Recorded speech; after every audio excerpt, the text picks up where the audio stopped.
He worships me like a queen, even if he's not a real man in bed. She thought it was funny. I thought it was the perfect moment to destroy her entire double life.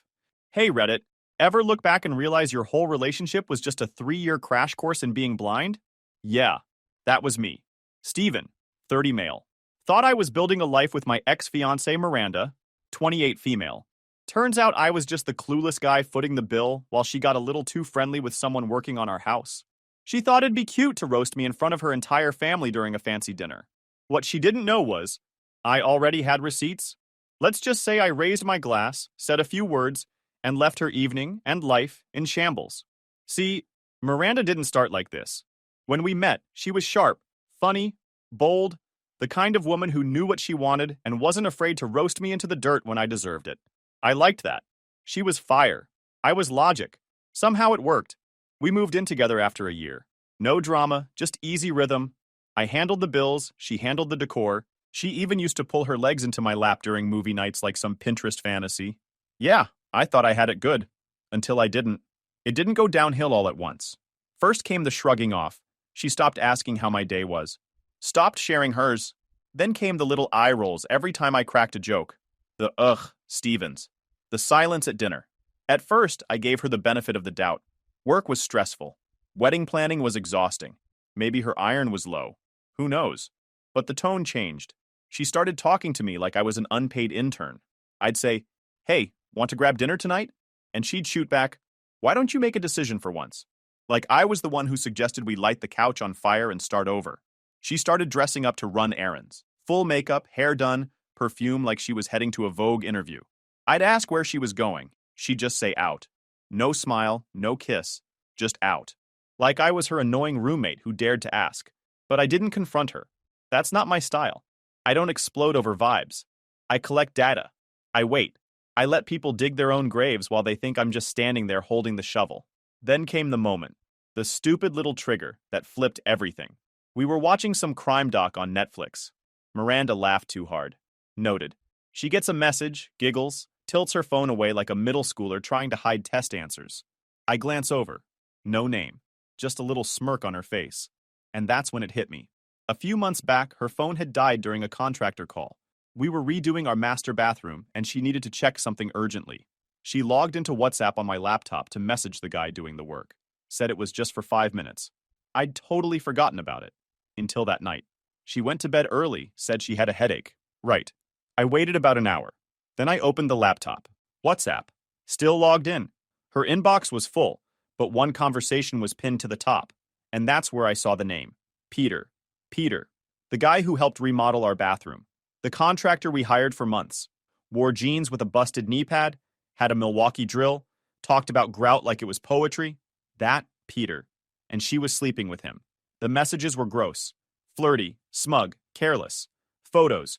Jokes about how Steven would never figure it out. Her calling me soft. Him saying she needed a real man. Her laughing about how obedient I was.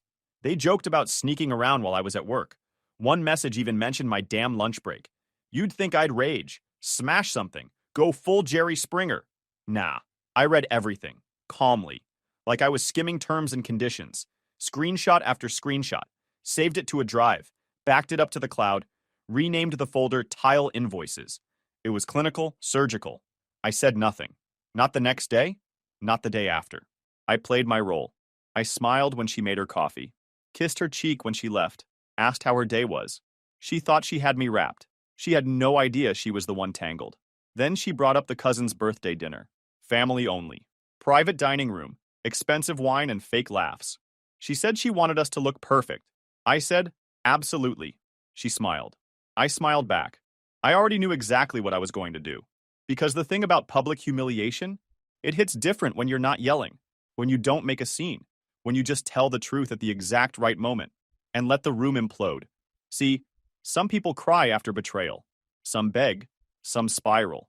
Me? I write speeches. And I deliver them with champagne. That was the plan. No screaming, no drama, just a calm, clean slice in the middle of her cousin's dinner while everyone's raising glasses, thinking we're picture perfect. They'll learn. I spent the next day going through every inch of that WhatsApp thread. It wasn't curiosity. It was recon. I already knew they hooked up. What I wanted now were details. Patterns. Ammo. Peter. God. The name alone made me want to replace our entire bathroom. The guy we paid to tile the floors and upgrade the plumbing showed up late half the time, tracked mud into the kitchen once. I gave him the benefit of the doubt because Miranda said he was hands-on and trustworthy. Yeah, hands-on, all right. Their messages went back weeks, maybe longer. A lot of it was stupid flirting, bad jokes, emojis, the kind of stuff you'd expect from teenagers, not two full-grown adults sneaking around behind someone's back. But then came the timestamps, specific dates, days when I'd stayed late at work and came home to Miranda too tired to talk. One message from her said, "You could have stayed longer. We weren't done." I scrolled past one where Peter said, "It's wild he doesn't notice anything. You sure he's not playing dumb?" Miranda, "He's not that smart. He just trusts me." That one hit different. I leaned back in my chair, watching her text someone on the couch across the room. Probably him. She laughed at something and then looked up at me, said, "You okay?" "Yeah," I said. "Just thinking." She smiled like she still had me wrapped. I smiled back like I wasn't about to dismantle her entire world in front of her entire bloodline. Later that night, she talked about the cousin's birthday again. Apparently it was a big deal. Tight guest list, private dining room, catered dinner. Fancy as hell. She was picking out her outfit in the mirror, holding up dresses like this was a red carpet event. "You think this one's too much?" she asked. I shrugged. "You'll be the prettiest one there no matter what you wear." She lit up, kissed my cheek. "You're sweet. I'm strategic. I already knew what I was wearing." I dug the ring box out of my drawer later that night, popped it open. The same one I knelt down with 6 months ago, thinking I had my future in front of me. I slipped the ring into my pocket. No big speech planned, just a few sentences. That's all I needed. Next morning, I checked Peter's business page. He had a small-time setup, ran his own little home renovation company. Reviews said he was personable, attentive, flexible. Of course he was. He knew how to make himself useful in every room, apparently. That's when I noticed something in the About section. Married. Wife's name was Laura. They even had a cute little blurb about building homes together. I bookmarked his profile. Not for now. That part would come after. The rest of the week I played my role. Made coffee. Did the dishes. Kissed her goodbye on her way to work. She went back to being sweet, probably because the guilt was crawling up her spine and she needed to pretend we were fine. Or maybe she thought I'd never find out, and the fake niceness was just her hitting her set. She even offered to cook Thursday night. Made spaghetti, used the good plates, played some music in the background, like we were in a cooking show. She sat across from me, smiled like we were happy. I raised my glass. "To us," she said. I toasted back. Didn't say a word, just looked her in the eye. She blinked first. Day of the dinner, I woke up calm. She was buzzing around like a game show host. Makeup, hair, steamers going off in the hallway. She kept checking her phone. I didn't ask who it was. I already knew. "You ready?" she asked as I put on my jacket. "Almost," I said, slipping the ring into my inside pocket. We drove to the restaurant together. Light music. No tension. She even reached for my hand at a red light. I let her hold it. Felt like shaking hands with a stranger. The restaurant was upscale, marble everything, stupidly tall menus, waiters who looked like they judged you for ordering soda. Her family was already there when we walked in. Miranda's mom smiled and said, "You two look perfect together." I smiled. "We clean up well."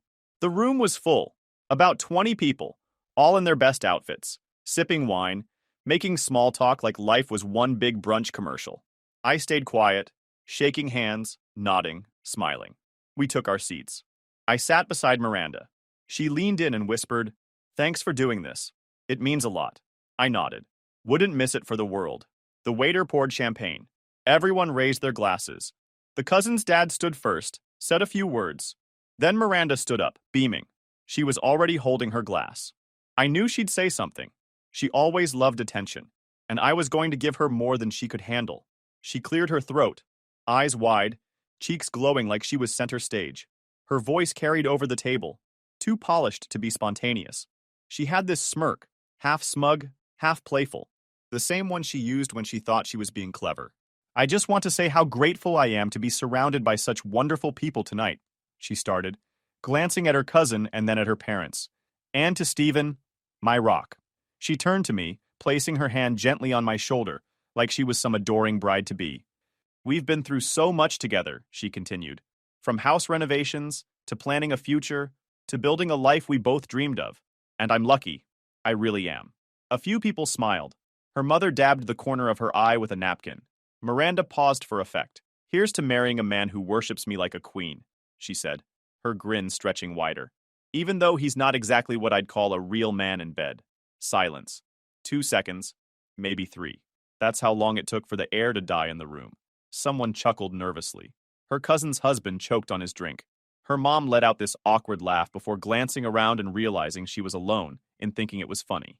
I didn't flinch. Not even a blink. Miranda was still smiling, clearly expecting laughter, or maybe a playful jab back.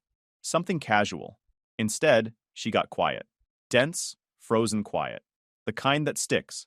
I stood up slowly, picked up my glass, and looked around the table like I was about to give a sweet thank you speech. Instead, I said, "That was cute." Her smile wavered. I held up my champagne. Here's to Miranda, the woman I was going to marry. A few heads turned sharply. I continued, calm and clear, until I found out she was sleeping with the guy who installed our bathroom tile. Miranda's eyes went wide. A few gasps. Her dad muttered, "What?" I set the glass down and reached into my inside jacket pocket. "Peter," I said plainly, pulling out the ring box. "The contractor. The one we paid for the renovation. The one you were texting behind my back." Miranda shook her head slowly, blinking, like she'd misheard. "Stephen." I opened the ring box, took the ring out, and dropped it into her champagne glass. It sank with a soft clink. A collective inhale swept through the table.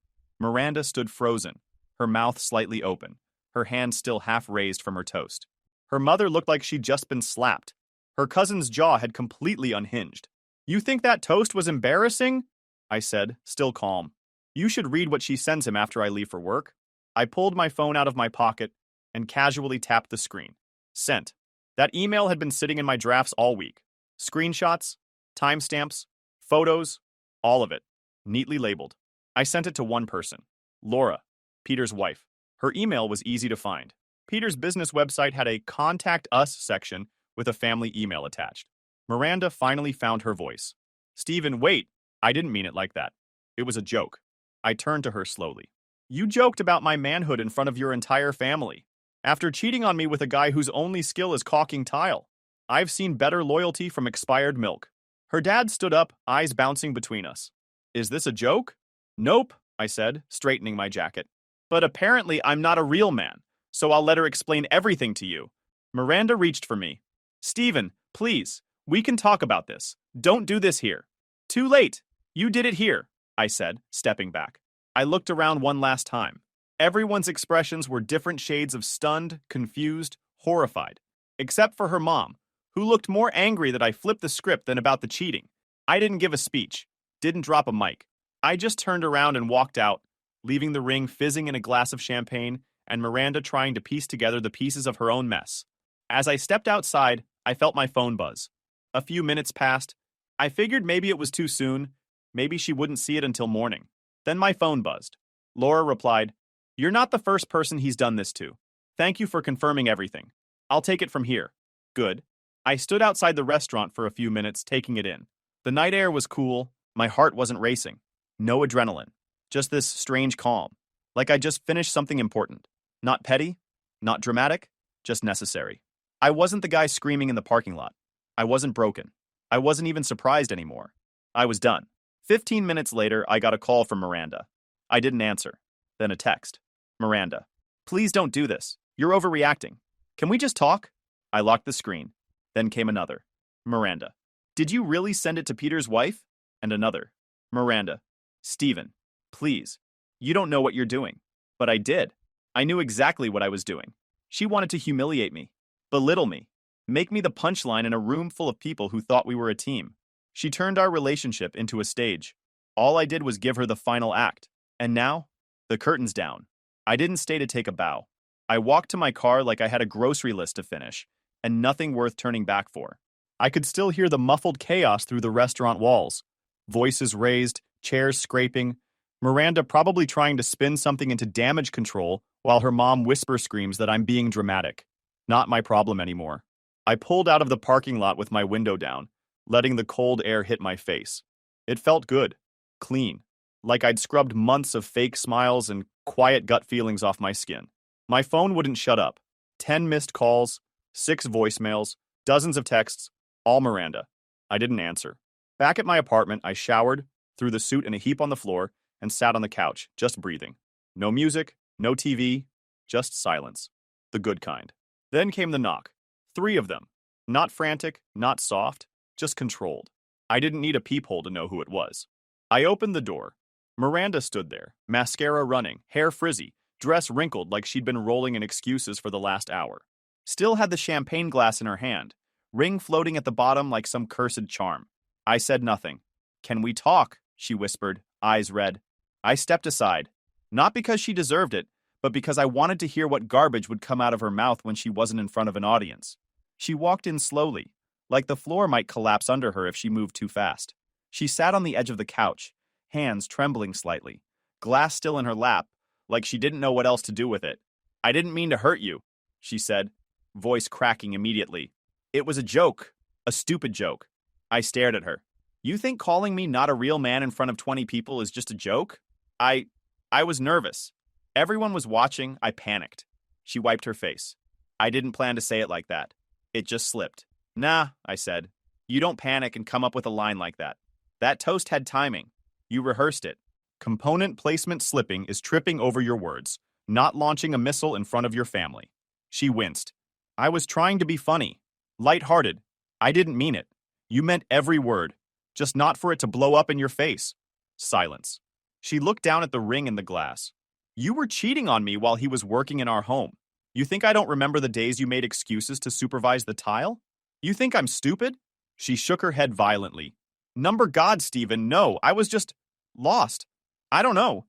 Things were weird between us." "Oh, so now it's my fault?" "I'm not saying that," she snapped, then caught herself. "I'm saying I didn't feel in control. I felt like the wedding, the house. Everything was moving so fast, and I didn't know where I fit in it. So you slept with a contractor to find your place? That's your angle?" That's when she cracked, full sobbing now, hands over her face, shaking. "I didn't do it because I loved him," she blurted. "I didn't even like him like that. It wasn't about him. Then what the hell was it about?" She looked up, eyes desperate, voice barely holding together. "My mom," she whispered. I froze. She continued. "I talked to her a few months ago. I told her I felt like I was losing myself, that you were taking care of everything, that you were calm and logical, and I always felt like I had to keep up. And she said I needed to establish control early." I stared at her like she'd grown another head. "She told me men don't respect women who act too soft. She said if I didn't start showing I was in charge now, I'd be stuck in the passenger seat for the rest of my life." "So your mom told you to cheat on me?"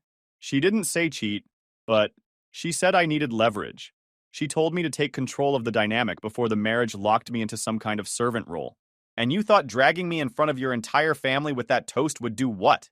Earn respect?" She was crying so hard she couldn't breathe. "I didn't want it to go like that. I thought I could fix it afterward. I thought we'd laugh about it later.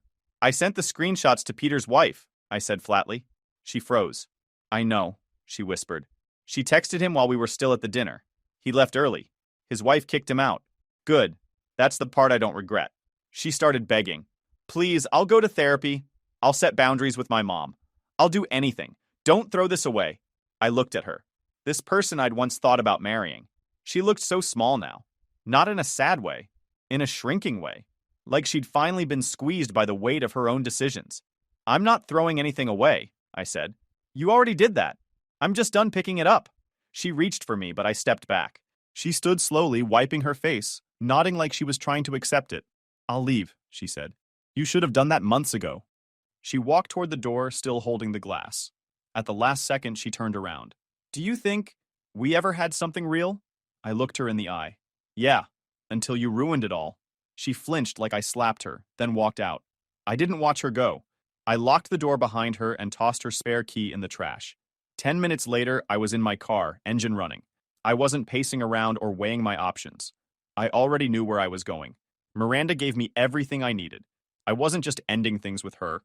I wanted the source cut off too. Karen, my mother-in-law. I hadn't forgotten what Miranda said.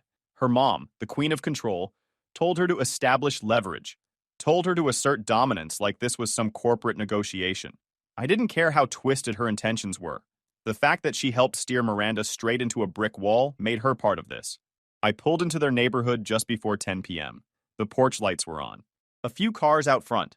I figured Hunter would be home, and I hoped he was. I wasn't interested in whispering anything behind anyone's back. I rang the bell once. Karen opened the door 30 seconds later, wearing a silk robe and a fake surprised smile. "Steven, we need to talk," I said. She blinked. "Now?" "Yeah, now." She hesitated. "Miranda's not here." "Good. I'm not here for her." A second passed. Then she stepped aside. "Come in." I walked through the doorway, scanned the place quickly. Same neat living room. Same oversized family photos on the wall. The kind that looks staged, not sentimental. "Steven?" Hunter's Miranda's father voice came from down the hall. He stepped into view, barefoot, dressed in a t-shirt and joggers, holding a tablet. "Evening," I said. "This won't take long." Karen walked to the center of the room. "Whatever Miranda told you?" "She told me everything," I cut in, "including the part where you advised her to sabotage our relationship to gain control."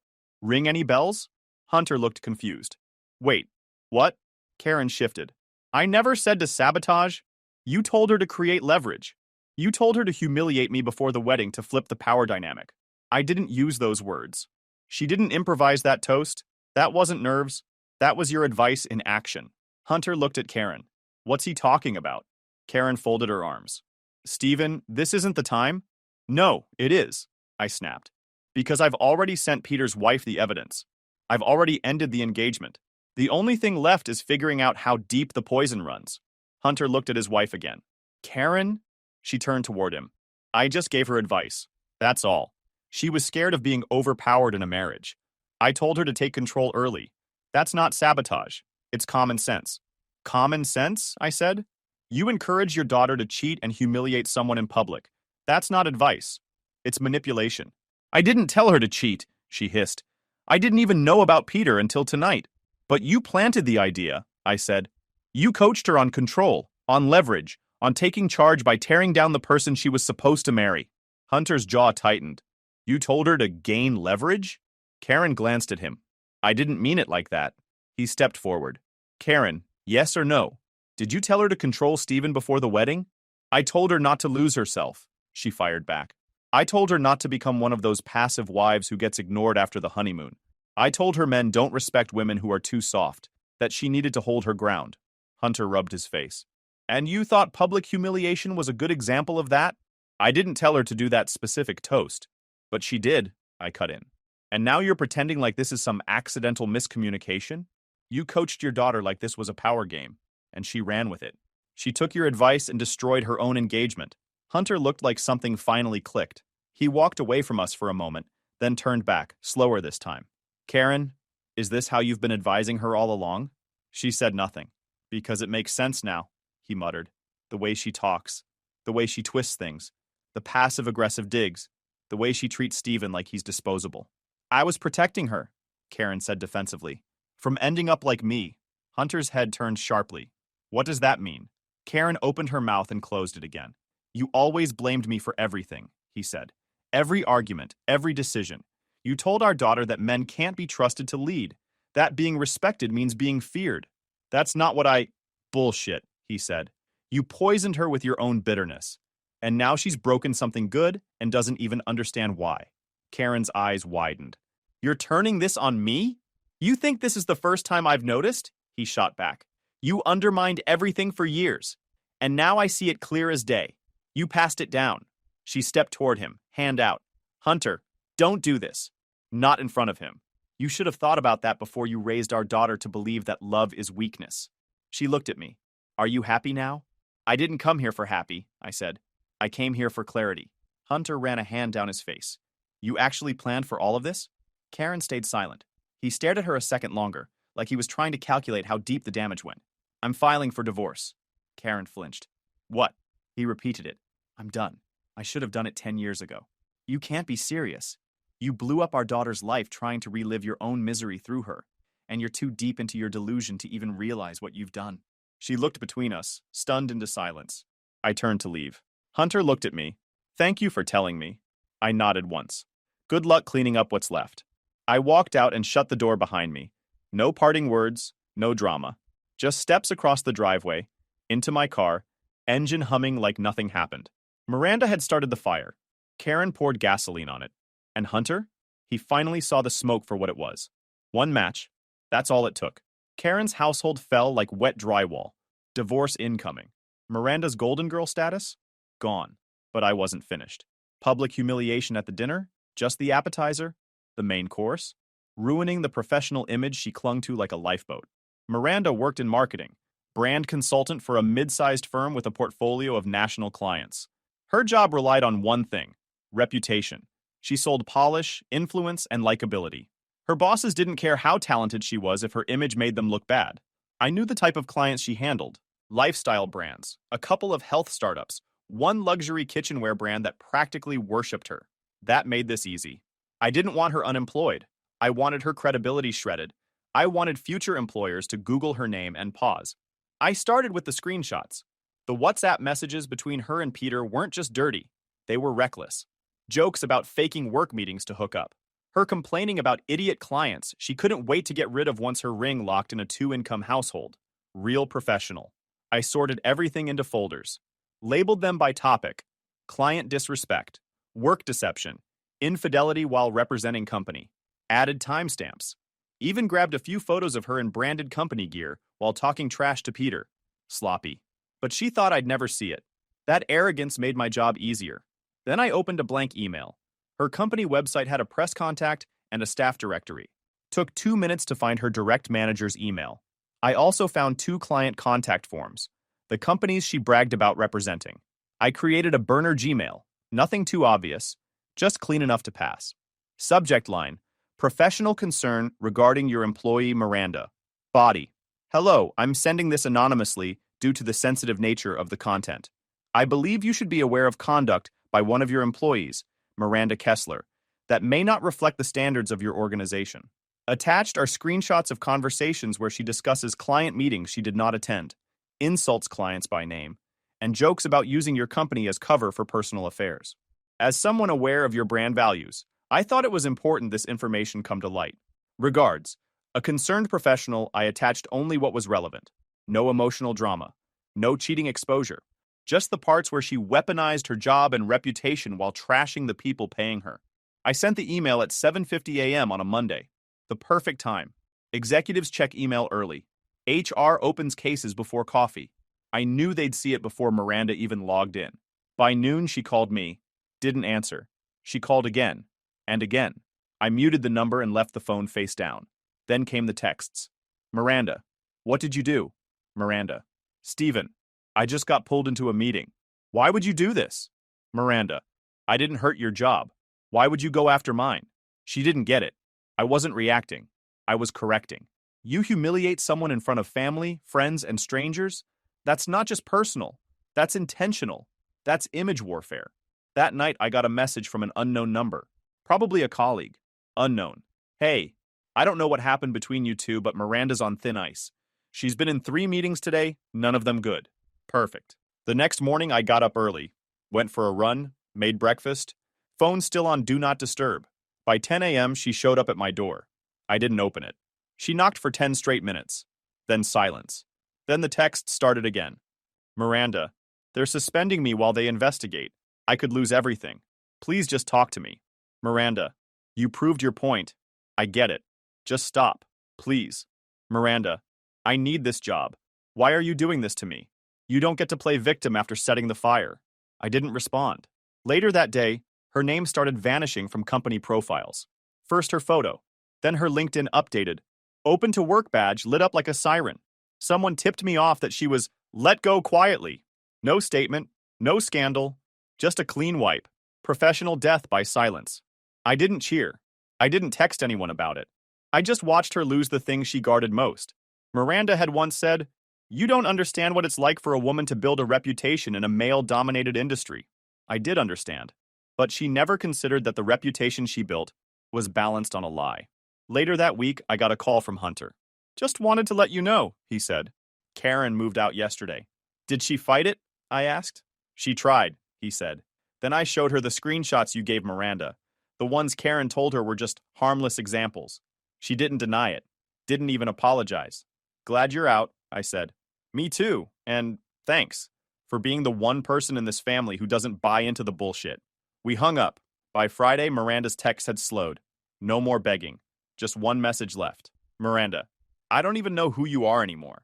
I stared at the screen for a second, then deleted the thread. No last word, no emoji, no dramatics, just silence. That was all she was getting from me. By the following Monday, my inbox had a legal notice from her attorney.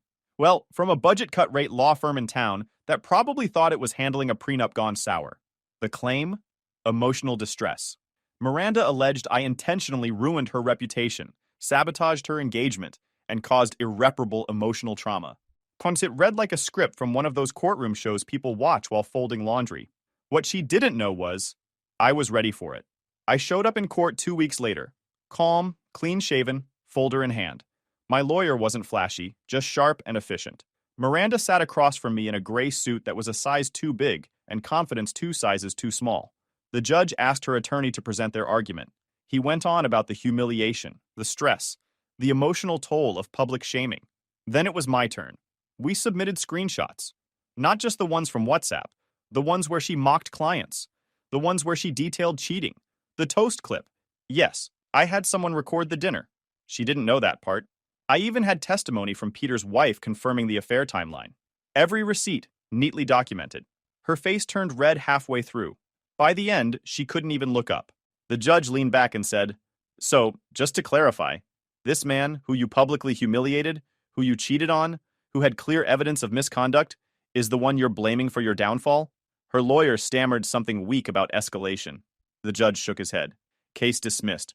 Frankly, I'm shocked you brought it to court. Miranda blinked like someone slapped her across the face. And just like that, it was over. Her last attempt to claw control back? Gone. No appeal. No backup plan. She stormed out of the courtroom before I even stood up. Her heels echoed all the way out the door. But karma wasn't done. Word got around the family fast. Her cousin, the same one whose birthday dinner turned into a roast, posted a vague status online. Sometimes the mask slips and you realize you were clapping for the villain all along. Didn't mention names. Didn't have to. People started asking questions. Family group chats lit up. One of Miranda's aunts called me directly to ask what happened. I just said, she burned the house down and handed me the match. Her uncle from out of state called Hunter, told him he should have cut ties earlier, said Karen raised a monster. No sympathy, no excuses. Hunter didn't defend anyone. He told everyone the truth, said he filed for divorce and didn't want anything to do with Karen or Miranda anymore. He even thanked me again for telling him when nobody else had the guts to. Karen tried to spin things, claimed I twisted Miranda, said I was manipulative and controlling, but nobody bought it. Everyone had seen the footage, heard the toast, saw Miranda's downfall play out like a bad drama. By the end of the month, Miranda moved back in with her mom, which was funny, because Karen, now jobless, divorced, and completely alone, the woman who thought she could orchestrate control, she couldn't even control her own narrative anymore. Meanwhile, I was thriving. I didn't post about it. Didn't gloat, but people noticed. People respected that I kept it clean and let the truth do the wrecking. The final message I ever got from Miranda came 2 weeks later. Miranda, I just wanted to say sorry. I messed up everything. I don't expect you to forgive me. I just needed to say it. I left it on red, because sorry doesn't fix a toast that was meant to destroy me. It doesn't undo the scheming or the smugness or the fake love masked in control. The last thing I did, I sent a package, no note, just a plain box. I printed her toast in a frame and mailed it to Karen. Let them stare at their own words and rot. Petty? Yes,